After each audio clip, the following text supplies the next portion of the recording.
Hello, good morning everyone. So meron po tayong update today ng sumada sa 2D at 3D Lotto. So alam nyo guys, bihira po ako mag-update ng sumada sa 2D So sa totoo lang meron sa akin nag-aalok ng dagdag kita daw basta't i-promote ko ang kanilang lotto out. Parang lotto yung sa tungkol sa lotto guys. Tagal na niyan doon pa sa page ko. Maraming ganun na nagpi-PM sa akin.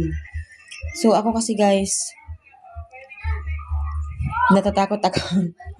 Natatakot ako kasi hindi ko po alam kung legit yun or hindi. Siyempre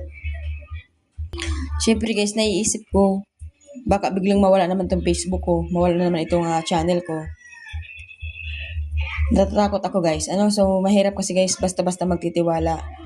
Hindi po ako ngayon nagtitiwala basta-basta. Grabe na po talaga yung phobia ko, kumbaga. So, bahala na si Batman. Pinag-iisipan ko po talaga guys yung offer sa akin. So, bahala na talaga. Okay, so dito po tayo guys sa 2D. So, 18, 9, 14, 24. So, ito po ay nasumada ko. So, kung titingnan nyo guys, ito po yung nakuha ko. So, explain lang natin kung bakit. So, yung 18 guys, pitsada po tayo ngayong araw. Okay, 18. Tapos 19, patras tayo ng 18. Saka sumada rin po siya dito sa 27, saka po yung 9, di ba?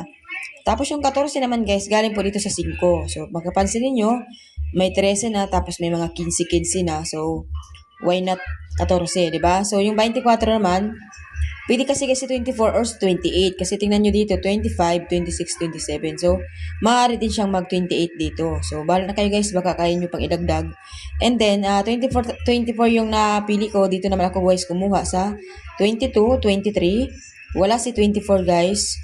Nag-25 na siya agad, 26 at 27. So, yung 24 ay inipit nila yung 24. Samantalang ilang base na pong nag-15. Tsaka 6, sumada po yan ng 24. So, yun po ang naisip ko. So, dito naman po tayo guys sa 3D Lotto.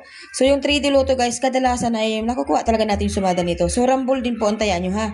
So, dito po ay meron tayong sumada ng 4, 2, 2, 8, 0, 6.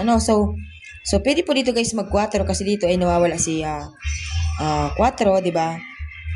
So, kadalasan kasi guys, kung ano yung nawawala dyan, so yun yung nilalabas nilang isa. So, try natin guys dito si 4, 2, 2, 8, 0, 6. So, rumble guys, pwede pong mag 4, 2, 2, 4, 2, 8, or 4, 2, 0. So, 8, 0, 6 pwede rin po at 4, 8, 6. So, ganun po ang pagtaya. So, rumble guys. So, yun po ang ating samarat today. Good luck everyone. Have a nice day. Bye-bye.